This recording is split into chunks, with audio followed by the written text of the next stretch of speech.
Yesterday I posted a video on how to be able to have conversations pertaining to death, dying, loss, and bereavement. And as I thought about it and had a conversation with my partner this morning, I came to realize that there are some really simple tools that I have been given. Many of these teachings come from Indigenous knowledge or First Nations people, and so I want to just give thanks to all those who have given these teachings to me. I give thanks to you. And so the simple communication tool that I know about is called a talking stick. And the teaching is that every family would have a talking stick. It would be something that would be made out of wood. So a piece of wood that was found in the forest representing plants. And that it would be something that would sit on the west wall of the house at the height where the youngest child could take it down and be able to come to an adult or one of their siblings and request a talking stick. And so the talking stick principles are that you would take it off the wall and approach the person that you really wanted to have a conversation with. Maybe there was a misunderstanding, maybe there was some not having clear conversations around some issues, or maybe there was a fight, or you wanted to be able to have a conversation about your concerns. And so you would take the talking stick and you'd say, I'd like to have a talking stick with you. And whoever held the stick was the person who spoke. And the one that didn't had to listen.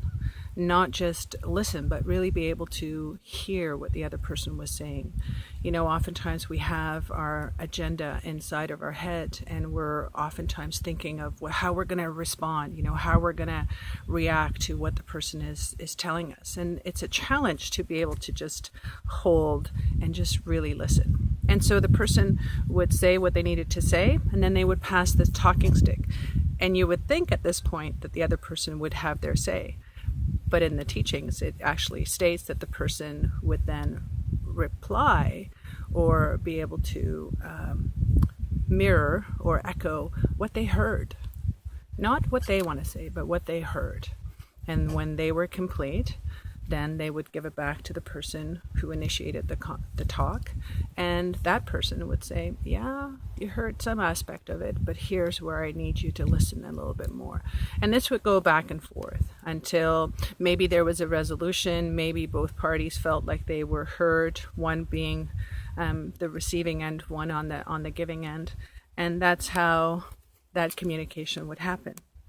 And then what they might do is they might adorn the talking stick with something to represent this particular conversation. And so it was a marker of this dialogue that they had and that commitment to be able to really listen, to really hear what the other person was saying.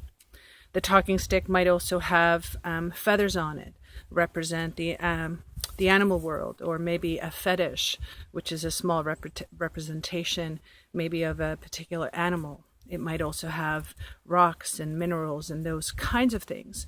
And I would imagine that it's really about acknowledging the fact that when we have open heart-to-heart communications with ourselves and each other, that we are far more connected to all of our relations, to the animals, to the birds, to the minerals, to our whole environment in which we live. It's part of, I think, what we all need to learn to do is really listen, be able to be out in nature and listen to the birds. There's nothing that makes us feel good than being out with the call of birds and the howls of the wolves and the way in which they communicate.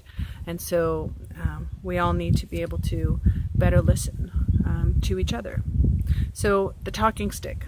And there are many other types of forms of staffs or stick. One of them is what I had been given, voted by other leaders within my particular training program, that this was my leadership stick. And it was something that I carried with me for 10 days, never putting it down. Always, what is the representation of my inner strength, my inner power, and how I walk with that. The other stick might be a staff. I mean, these are ancient, old types of teachings. Oftentimes the staffs was held by the elder, and it had different carvings, or oftentimes represented the power that they carry. And sometimes it was the staff that held sort of the line in the sand. All ways of communicating to one another. So thank you for listening. If this is useful and you'd like to know some more information about some of these teachings, by all means, comment. There are many others who have beautiful stories and richer teachings about these talking sticks and the staffs, such as Andre Copeland, a dear friend who has a lot of these teachings. So if this was useful and enjoyable, please pass it on and let me know. I really appreciate that. Thank you.